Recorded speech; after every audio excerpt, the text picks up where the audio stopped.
ओम शांति। ओम शांति। प्यारे रूहानी भाई बहनों, आज की 8 मई 2026 की मुरली के इस गहरे रूहानी मंथन में आपका हृदय से स्वागत है। बहुत बहुत स्वागत है आप सभी का। आज हम तोते मिसल रटी हुई भक्ति और एक यथार्थ याद के बीच के उस गहरे अंतर को समझने वाले हैं। बिल्कुल। और ये एक ऐसा अंतर है जो इंसान की पूरी चेतना को ही बदल सकता है।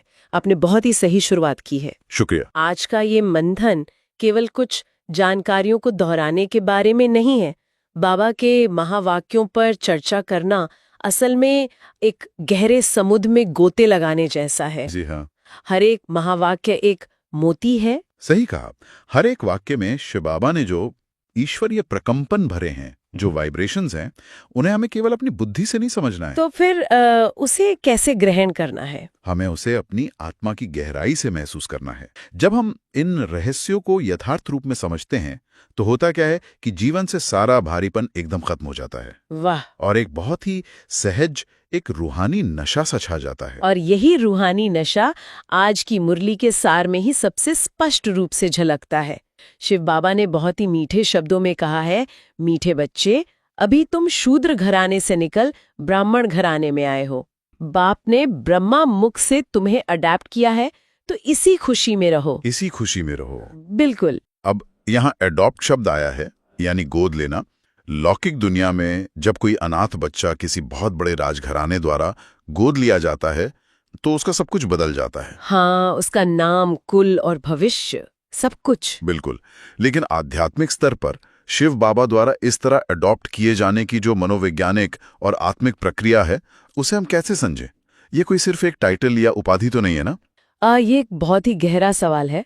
लौकिक गोद लेने की प्रक्रिया में तो सिर्फ बाहरी चीजें बदलती हैं, जैसे कि रहने का स्थान हो गया, कपड़े हो गए और सुख सुविधाएं। जी। लेकिन जब शिव बाबा हमें ब्रह्मा मुख द्वारा अडॉप्ट करते हैं तो ये एक आंतरिक मृत्यु और नए जन्म की प्रक्रिया है। आंतरिक मृत्यु मतलब पुरानी पहचान का खत्म होना। बिल्कुल। शूद्र घराने का अर्थ ही है वो चेतना जहाँ ईर्ष्या, नफरत और देह अभिमान एक बहुत ही सामान्य बात है। जब बाबा हमें अडॉप्ट करते हैं तो सबसे पहले हमारी पहचान बदलती है।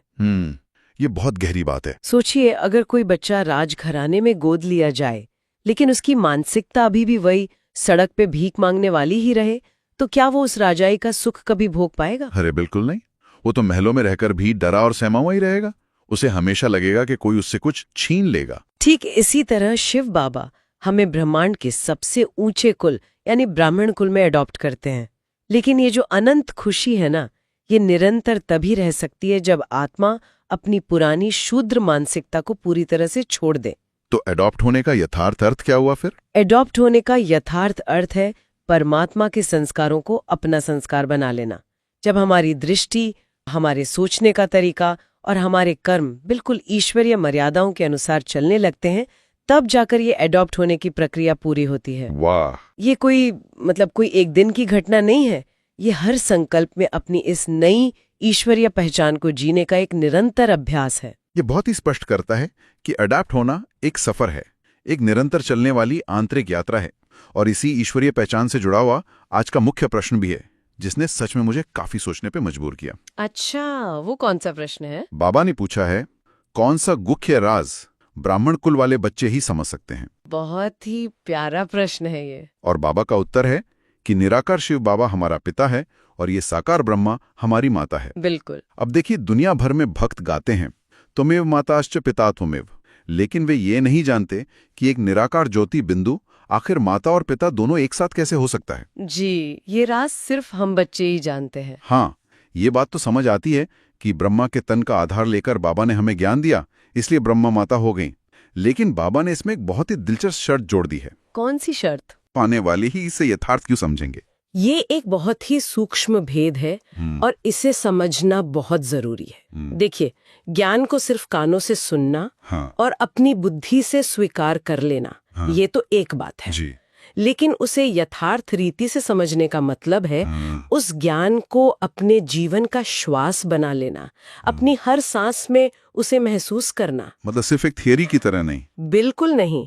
कल्पना कीजिए, दो व्यक्ति एक ही सत्य को सुनते हैं, हाँ, एक व्यक्ति कहता है हाँ ये बात तर्क संगत है, और वो वापस अपने पुराने जीवन में उसी रूटीन में लौट जाता है। हाँ, ऐसा तो बहुत बार होता है। लेकिन दूसरा व्यक्ति जब ये सुनता है कि स्वयं भगवान मेरा पिता है और ब्रह्मा मेरी माता है, हाँ, तो उसके भीतर एक क्रांति आ जाती है। एक आंतरिक क्रांति। हाँ, वो महसूस करता है कि जब मेरा लौकिक नहीं बल्कि पारलौकिक माता पिता स्वयं ईश्वर है, तो फिर मुझे दुनिया की किसी भी परिस्थिति से या किसी भी इंसान से डरने की क्या जरूरत है। यानी वो इस ज्ञान को केवल एक कॉन्सेप्ट या एक विचार की तरह नहीं बल्कि एक रियलिटी की तरह जीता है। एकदम सही।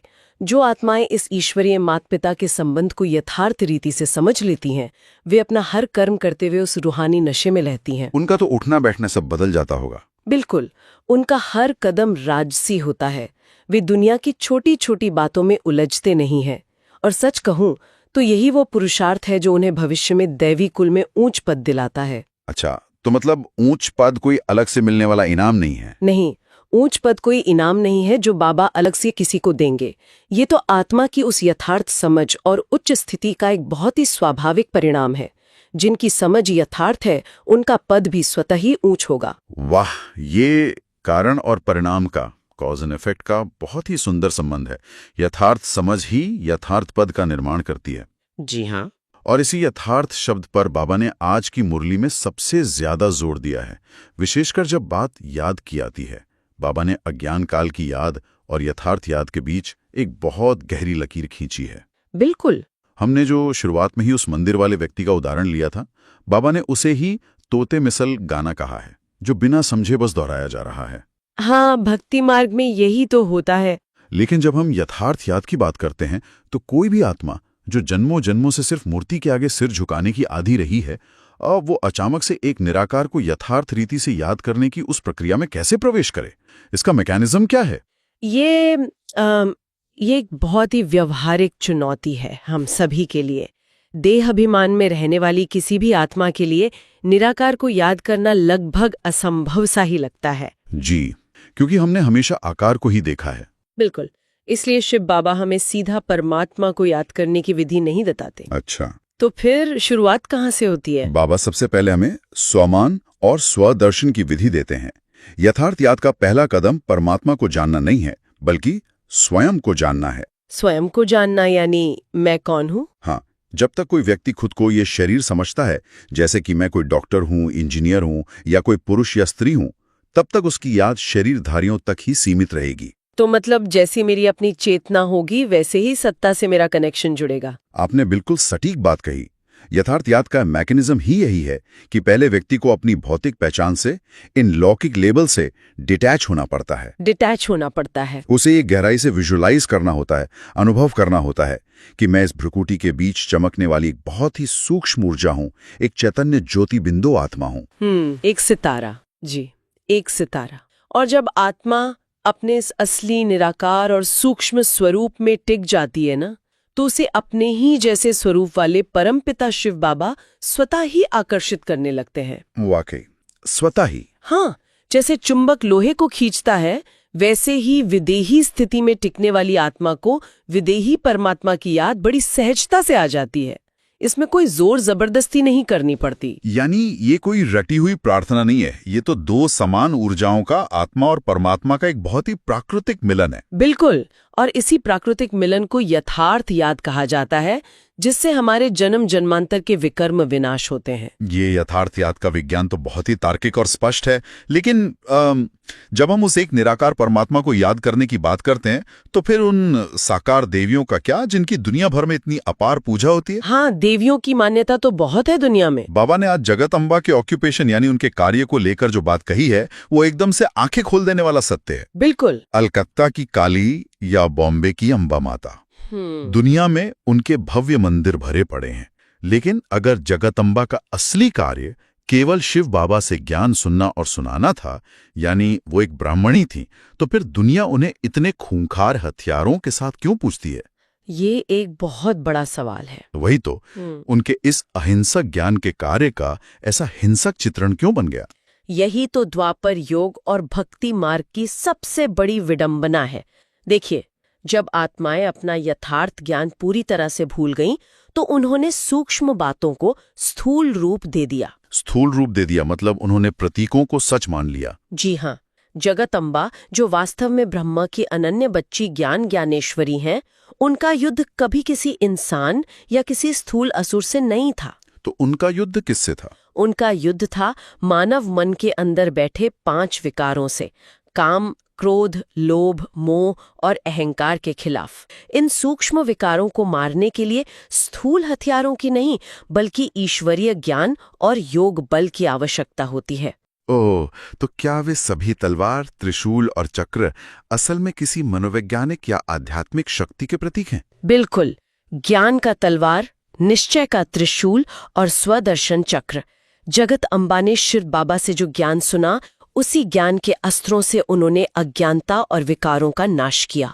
कितनी सुंदर बात है यह। लेकिन बाद में क्या हुआ? भक्तों ने इस आंतरिक और रूहानी युद्ध को एक भौतिक युद्ध समझ लिया और देवी के कोमल हाथों में लोहे के हथियार थमा दिए। हाँ, और उन्हें बहुत ही भयंकर रूप में दिखा दिया। जी बाबा आज हमें यही याद दिला रहे हैं कि जगदम्बा कोई और नहीं बल्कि वो श्रेष्ठ ब्राह्मण आत्माएं हैं जो ज्ञान और योग बल से स्वयं को और विश्व को पावन बनाने की सेवा कर रही हैं। और इससे तो हमें ये प्रेरणा मिलती है कि हमारा असली ऑक्यूपेशन भी यही सच्चा धंधा है, ज्ञान सुनना और सुनाना। बिल्कुल, यही हमारा सबसे श्रेष्ठ कार्य है। इसी योग बल और हथियारों की बात से मुझे बाबा का वो सीधा और तार्किक सवाल याद आ रहा है जो उन्होंने लक्ष्मी नारायण के राज्य के बारे में उठाया है। हाँ, वो बहुत ही गहरी बात है। बाबा कहते हैं कि जाकर बिरला मंदिर बनाने वालों से पूछो कि इन लक्ष्मी नारायण को ये विश्व की बादशाही आखिर किसने दी।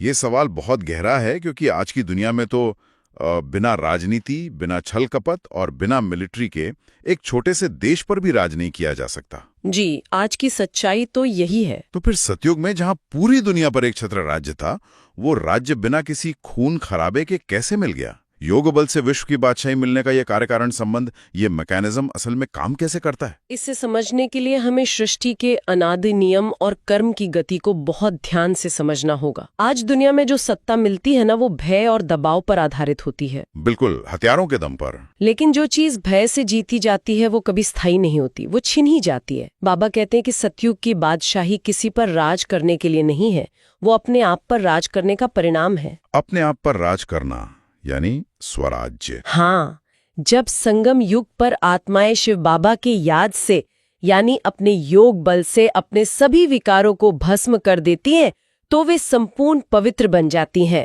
तो क्या ये जो आंतरिक पवित्रता है, यही बाहर की दुनिया को आकार देती है? 100%। जब आत्मा 16 कला संपूर्ण और पूरी तरह पवित्र होती है, तो प्रकृति भी उसकी दासी बन जाती है। प्रकृति दासी बन जाती है मतलब वो सहयोग करती है। जी, प्रकृति के 5 तत्व उन पवित्र आत्माओं का स्वागत करने के लिए स्वतः ही सतोप्रधान और पावन बन जाते हैं। लक्ष्मी नारायण को वो बादशाही किसी युद्ध से नहीं मिली, बल्कि उनके श्रेष्ठ कर्मों, उनकी पवित्रता और शिव बाबा द्वारा दिए गए वर्षे के रूप में मिली। वाह! उनका राज्य पूरी तरह प्रेम और नियम पर आधारित है, बल प्रयोग पर नहीं। जो आत्मा संगम युग पर स्वराज्य मतलब खुद की कर्मेंद्रियों पर राज प्राप्त कर लेती है, वही भविष्य में विश्व राज्य प्राप्त करती है। स्वराज्य से विश्व राज्य, ये सफर कितना स्पष्ट है। लेकिन उमा बाबा ने यह भी स्पष्ट किया है कि यह सफर सभी के लिए एक समान गति से तय नहीं होता। हाँ, सब एक जैसे पुरुषार्थी तो नहीं होते। बाबा ने एक लौकिक उदाहरण दिया है कि जैसे जज और मजिस्ट्रेट नंबरवार होशियार होते हैं, कोई सुप्रीम कोर्ट का जज होता है तो कोई छोटी अदालत का। बिल्कुल उसी तरह ब्राह्मणों में भी ज्ञान समझने और समझाने की शक्ति नंबरवार है। अब यहाँ एक सवाल उठता है कि जब हम इस ज्ञान के धंधे को करते हैं और दूसरों को समझाते हैं, तो ये कैसे सुनिश्चित किया जाए कि कहीं ये ज्ञान का अभिमान या एक स्पिरिचुअल ईगो ना बन जाए? स्पिरिचुअल ईगो, हाँ, ये बहुत बड़ा खतरा है कि मैं बहुत अच्छा समझाता हूँ या मैं दूसरों से ज्यादा होशियार हूँ, इससे कैसे बचें? ये बहुत ही मार्मिक प्रश्न है और बाबा भी इसी सूक्ष्म बात से हमें बचाना चाहते हैं। देखिए, ज्ञान का असली मतलब सिर्फ एक अच्छा वक्ता होना नहीं है कि आप बहुत अच्छी स्पीच दे लेते हैं। तो असली निशानी क्या है? जो आत्मा सचमुच ज्ञान को गहराई से समझती है, उसकी सबसे पहली निशानी होती है उसकी नम्रता, उसकी निरहंकारता। जब कोई ये सोचता है कि मैं समझा रहा हूं तो वहीं पर देह अभिमान आ जाता है। मैंपन आ जाता है। जी, लेकिन जो सच्चा रूहानी पुरुषार्थी है वो हमेशा ये सोचता है कि मैं तो केवल निमित्त मात्र हूँ, एक इंस्ट्रूमेंट हूँ। असल में समझाने वाला तो स्वयं शिव बाबा है। क्या बात है। होशियारी इसमें नहीं है कि आप कितने अच्छे और भारी शब्द बोलते हैं। होशियारी इसमें है कि आप जो बोलते हैं उससे अपने जीवन में, अपने व्यवहार में कितना उतारते हैं। मतलब कथनी और करनी एक होनी चाहिए। बिल्कुल। जो आत्मा ज्ञान को धारणा में बदल देती है, उसकी उपस्थिति मात्र से लोग शांति का अनुभव करते हैं, उन्हें कुछ बोलना भी नहीं पड़ता, और वही आत्मा भविष्य में राजा रानी का उच्च पद पाती है। ज्ञान को धारणा में बदलना ही असली पुरुषार्थ है। जी हाँ। लेकिन धारणा में सबसे बड़ी बाधा क्या है?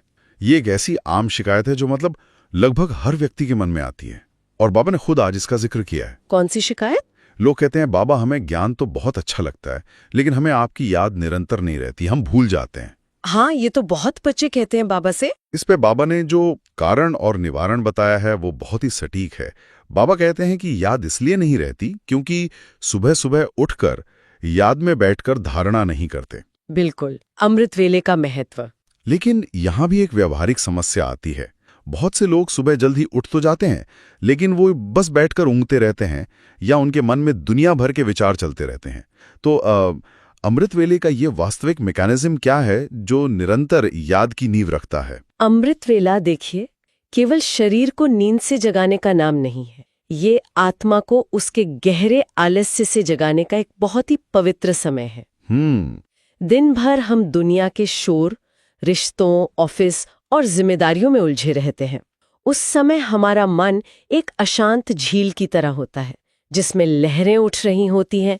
लेकिन अमृत वेले प्रकृति पूरी तरह शांत होती है, दुनिया सो रही होती है, जो एकदम सन्नाटा होता है। उस समय वायुमंडल में कोई लौकिक खिंचाव नहीं होता। यानी उस समय का सिग्नल टू नॉइज रेशियो सबसे बेहतरीन होता है, कोई शोर नहीं होता है। आपने बिल्कुल सही तकनीकी शब्द इस्तेमाल किया। अगर उस शांत समय में कोई आत्मा एकाग्र होकर अपने विदेही स्वरूप में टिककर शिव बाबा की पवित्र किरणों को ग्रहण करती है तो वो पूरे दिन के लिए अपनी बैटरी फुल चार्ज कर लेती है। लेकिन फिर वो जो नींद आती है, ऊँघते हैं, उसका क्या कारण है? ऊँघने का कारण ही ये है कि आत्मा उस समय भी लौकिक बातों के बारे में ही सोच रही होती है, या फिर रात को बहुत भारी मन से सोई होती है। अच्छा, तो रात की स्थिति सुबह को प्रभावित करती है? बिल्कुल। अगर रात को सोते समय ही ये दृढ़ संकल्प हो कि मुझे सुबह अपने सबसे प्यारे पारलौकिक पिता से मिलना है, एक डेट पर जाना है, तो नींद अपने आप उड़ जाती है। वाह, पारलौकिक पिता से मिलने की खुशी। जो आत्मा सुबह के उस शुद्ध वातावरण में बाबा के महावाक्यों पर मंथन करती है, ज्ञान की गहराई में उतरती है, उसके अंदर वो ज्ञान बिल्कुल पक्का हो जाता है। अगर नींव सुबह मजबूत हो गई ना, तो दिन भर के कितने भी बड़े तूफान आ जाए, उस याद को हिला नहीं सकते। यह बहुत ही शक्तिशाली विधि है, और इसी अमृत वेले की साधना से जुड़ी हुई आज की धारणा भी है। बाबा ने धारणा के लिए 2 मुख्य बातें बताई हैं। जी। पहली तो यही कि अमृत वेले उठकर धारणा करनी है और ज्ञान को दूसरों को समझाने का अभ्यास करना है। और दूसरी बात बाबा ने कही है कि लौकिक संबंधों से बुद्धि योग निकालकर एक पारलौकिक बाप से जुड़ना है। ये बहुत महत्वपूर्ण पॉइंट है। और यहीं पर कई लोगों को एक उलझन होती है। लौकिक संबंधों से बुद्धि योग निकालना, ये सुनकर ऐसा लगता है जैसे हमें बहुत ही भाव शून्य या एकदम कोल्ड बन जाना है। हाँ, लोग अक्सर इसे गलत समझ लेते हैं। जो व्यक्ति अपने परिवार के साथ रह रहा है, बच्चों की परवरिश कर रहा है, वो इस डिटैचमेंट और जिम्मेदारी के बीच संतुलन कैसे बनाए, वो भी बिना असंवेदनशील हुए? ये एक बहुत ही सुंदर और जरूरी स्पष्टीकरण है। देखिए, बुद्धि योग निकालने का अर्थ रिश्तों को तोड़ना या कठोर होना बिल्कुल भी नहीं है। तो फिर इसका सही अर्थ क्या है? ही हमारे दुख का सबसे बड़ा कारण होता है, क्योंकि जहां मोह होता है वहां अपेक्षाएं होती हैं, एक्सपेक्टेशंस होती हैं, और जहां अपेक्षाएं टूटती हैं वहां दुख होता है। ये तो जीवन का कड़वा सच है। बाबा हमें कमल के फूल का बहुत ही प्यारा उदाहरण देते हैं। कमल कीचड़ और पानी में रहता है, लेकिन उससे बिल्कुल अलिप्त यानी डिटैच रहता है। पानी की एक बूंद भी उस पर नहीं ठहरती। बिल्कुल। जब हम अपनी बुद्धि केवल एक शिव बाबा से जोड़ते हैं तो हमारे अंदर एक निस्वार्थ प्रेम और पवित्रता आ जाती है। मतलब प्यार खत्म नहीं होता, बस उसका स्वरूप बदल जाता है। सही कहा। हम परिवार की देखभाल पहले से कई अधिक जिम्मेदारी और प्रेम से करते हैं, लेकिन इस स्पष्टता के साथ कि ये सभी आत्माएं हैं जो अपना अपना पार्ट बजा रही हैं और मैं बस एक ट्रस्टी हूँ। ट्रस्टी यानी जो सिर्फ देखभाल करता है, मालिकाना हक नहीं जताता। बल्कि हमारे प्रेम में कोई स्वार्थ नहीं रहता, हम उन्हें आजाद छोड़ते हैं। और सच कहूं तो यही सच्चा डिटैचमेंट है। वाह, यानी डिटैचमेंट प्यार की कमी नहीं है, बल्कि प्यार की शुद्धतम अवस्था है, जहां कोई स्वार्थ या कोई अपेक्षा नहीं है। कितना स्पष्ट और सुंदर मार्गदर्शन है ये। बिल्कुल। अब हम आज के उस हिस्से की तरफ बढ़ते हैं जो पूरे दिन के लिए हमें एक सुरक्षा कवच और प्रेरणा देता है, बाबा का मीठा वरदान। आज का वरदान तो बहुत ही गहरा है। जी, आज बाबा ने वरदान दिया है, समाने की शक्ति द्वारा एकमत का वातावरण बनाने वाले दृष्टांत रूप भव। समाने की शक्ति। बाबा ने इसके लिए एक माला का, एक रोजरी का बहुत ही प्यारा उदाहरण दिया है कि कैसे माला के सभी दाने एक जैसे होने चाहिए। लेकिन असल जिंदगी में जब कोई हमारे साथ गलत व्यवहार करता है या जब घर में या सेवा केंद्र पर विचारों में बहुत बड़ा टकराव होता है, तो उस कड़वाहट को समाने की ये मनोवैज्ञानिक प्रक्रिया क्या है? ये एक बहुत ही प्रैक्टिकल बात पूछी आपने। हाँ, हम घुट घुट कर जीने यानी सप्रेशन और सही मायनों में समाने यानी अकोमोडेशन के बीच का अंतर कैसे तय करें? इस अंतर को समझना ही समाने की शक्ति की असली कुंजी है। देखिए, घुट घुट कर जीना तब होता है जब हम अंदर से तो बहुत क्रोधित या दुखी होते हैं, लेकिन बाहर से बस चुप रहने का नाटक करते हैं। हाँ, कि कोई बात नहीं, मैं सह लूंगा। लेकिन वो सहन नहीं है, वो दबी हुई भावना, वो सप्रेशन बाद में किसी न किसी बीमारी या किसी बड़े विस्फोट के रूप में बाहर आती है। बिल्कुल, प्रेशर कुकर की तरह। जी। लेकिन बाबा जिस समाने की शक्ति की बात कर रहे हैं, वो समुद्र के समान विशाल दिल होने की निशानी है। समुद्र के समान? हाँ, समुद्र में जब नदियां शहर भर का कचरा लेकर आती हैं, तो समुद्र उस कचरे को दबाता नहीं है या वापस नहीं फेंकता। अपनी विशालता और अपनी खारेपन की शक्ति से वह उस कचरे को भी अपने अंदर खपाकर शुद्ध कर देता है। तो मानव मन ये विशालता कैसे लाए? हम ये कैसे करें? जब कोई हमारे साथ गलत व्यवहार करता है, तो समाने का अर्थ है उस व्यक्ति की आंतरिक स्थिति को समझना, ये महसूस करना कि जो व्यक्ति अभी क्रोध कर रहा है वो वास्तव में अंदर से बहुत कमजोर है, परवश है, उसे अपनी भावनाओं पर काबू नहीं है। मतलब हम उसकी कमजोरी को देखें, उसके शब्दों को नहीं। बिल्कुल। जब हम उसके प्रति दया और रहम की भावना रखते हैं, तो वो जो कड़वाहट है ना, वो हमारे अंदर प्रवेश ही नहीं कर पाती। हम उसे शिव बाबा को सौंप देते हैं। हम उस परिस्थिति को अपने मन का आकार बिगड़ने नहीं देते। जब हम ऐसा करते हैं तो हमारे आसपास एकता और एक मत का बहुत ही सुंदर वातावरण बनता है, और ये एकता ही दुनिया वालों के लिए एक दृष्टांत, एक उदाहरण बन जाती है। ये बहुत ही शक्तिशाली विचार है कि हमारी समझ और रहम की भावना ही वास्तव में समाने की शक्ति है। जी हाँ। और इसी से जुड़ा हुआ आज का स्लोगन भी है। स्लोगन है, हर संकल्प, वाणी और कर्म में रूहानियत धारण करो, तब सर्विस में रौनक आएगी। रूहानियत, ये शब्द ही अपने आप में कितनी शांति देता है। ये जो रौनक है, ये असल में क्या है? हम इसे कैसे समझें? रौनक का मतलब कोई बाहरी सजावट या बहुत भीड़ इकट्ठा करना या शोर शराबा बिल्कुल नहीं है। तो फिर क्या है? जब कोई आत्मा पूरी तरह से, जैसा कि वरदान में बताया, समाने की शक्ति और पवित्रता को अपने जीवन में उतार लेती है, तो उसके हर संकल्प, वाणी और कर्म से एक अलौकिक आकर्षण पैदा होता है, एक डिवाइन ऑरा बन जाता है। एक वाइब्रेशन। वह रूहानियत की खुशबू है। जब ऐसी आत्मा किसी से बात करती है या कोई सेवा करती है, तो सामने वाले को उसके सिर्फ शब्दों में नहीं, बल्कि उसकी स्थिति में भगवान का प्यार महसूस होता है। वो बिना बोले भी बहुत कुछ कह देती है। बिल्कुल, लोग स्वतः ही उसकी तरफ खिंचे चले आते हैं। यही ईश्वरीय सेवा की सच्ची रौनक है। बिना रूहानियत के की गई सेवा केवल एक शारीरिक श्रम है, एक इवेंट मैनेजमेंट है, लेकिन रूहानियत से की गई सेवा आत्माओं को हमेशा के लिए तृप्त कर देती है। सच में रूहानियत ही सेवा की असली आत्मा है। और इस रूहानियत को बनाए रखने के लिए हम अव्यक्त बापदादा के उन सूक्ष्म इशारों पर ध्यान केंद्रित करते हैं जो उन्होंने आज के लिए दिए हैं। जी, अव्यक्त इशारे बहुत ही गहरे होते हैं। अव्यक्त इशारे में बाबा ने कहा है, सदा अचल, अडोल, एकरस स्थिति का अनुभव करो। अचल, अडोल और एकरस। और आगे कहा है कि दुनिया में जब दर्दनाक दृश्य आते हैं तो लोग घबराते हैं, लेकिन जिन्हें नथिंग न्यू, अर्थात ये तो पहले भी हो चुका है, का पाठ पक्का है, वे घबरा नहीं सकते।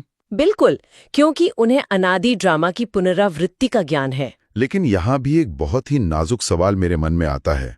जब हम दुनिया में प्राकृतिक आपदाएं, महामारियां या लोगों को भयंकर दुख में देखते हैं और ये कहते हैं कि ये तो नथिंग न्यू है, तो क्या ये हमें दुनिया के कष्टों के प्रति असंवेदनशील नहीं बना देता? ये एक बहुत ही स्वाभाविक सी शंका है। क्या अडोल रहने का मतलब दूसरों के दुख से मुंह मोड़ लेना है? संवेदनशील होना या किसी के दुख से मुंह मोड़ लेना, ये रूहानियत नहीं है। तो फिर नथिंग न्यू का सही अर्थ क्या है?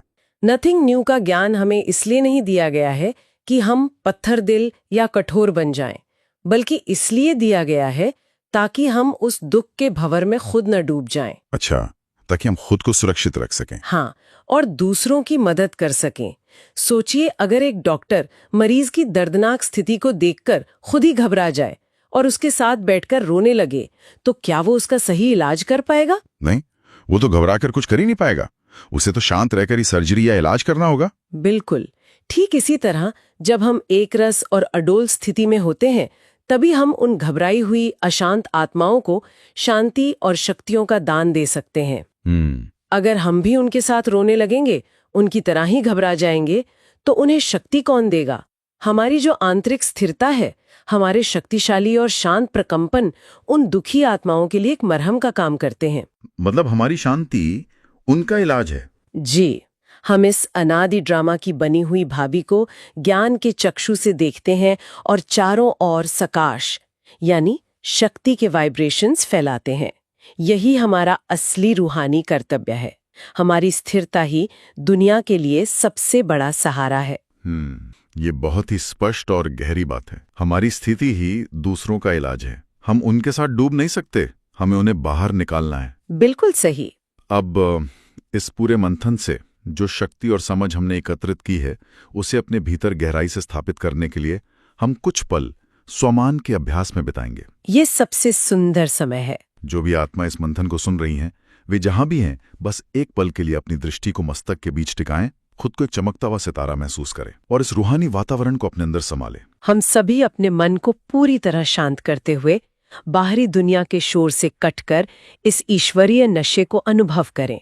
मैं कुछ स्वमान बोलूंगी, आप उन्हें अपने मन की गहराइयों में गूंजने दें। जी। मैं शिव बाबा और ब्रह्मा माँ का सबसे लाडला बच्चा हूँ। मैं ब्रह्मा मुख वंशावली सबसे श्रेष्ठ ब्राह्मण आत्मा हूँ। मैं अपने योग बल और पवित्रता से विश्व की बादशाही प्राप्त करने वाली एक शांत और एक रस आत्मा हूँ। एक शांत और एक रस आत्मा हूँ। मुझ में समुद्र के समान हर बात को समाने की शक्ति है। मैं हर परिस्थिति में अडोल रहने वाली मास्टर सर्वशक्तिवान आत्मा हूँ। मैं हर परिस्थिति में अडोल रहने वाली मास्टर सर्वशक्तिवान आत्मा हूँ। कितनी गहरी शांति और कितना उच्च नशा है इन स्वमानों में। सच में ऐसा लगता है जैसे समय यहीं रुक जाए और हम आत्माएं अपने परमपिता के प्यार में बस इसी स्थिति में टिके रहें। ये वो स्थिति है जहाँ कोई शब्द मायने नहीं रखते, बस अनुभव होता है। बिल्कुल। आज हमने गोद लिए जाने की उस मनोवैज्ञानिक प्रक्रिया से लेकर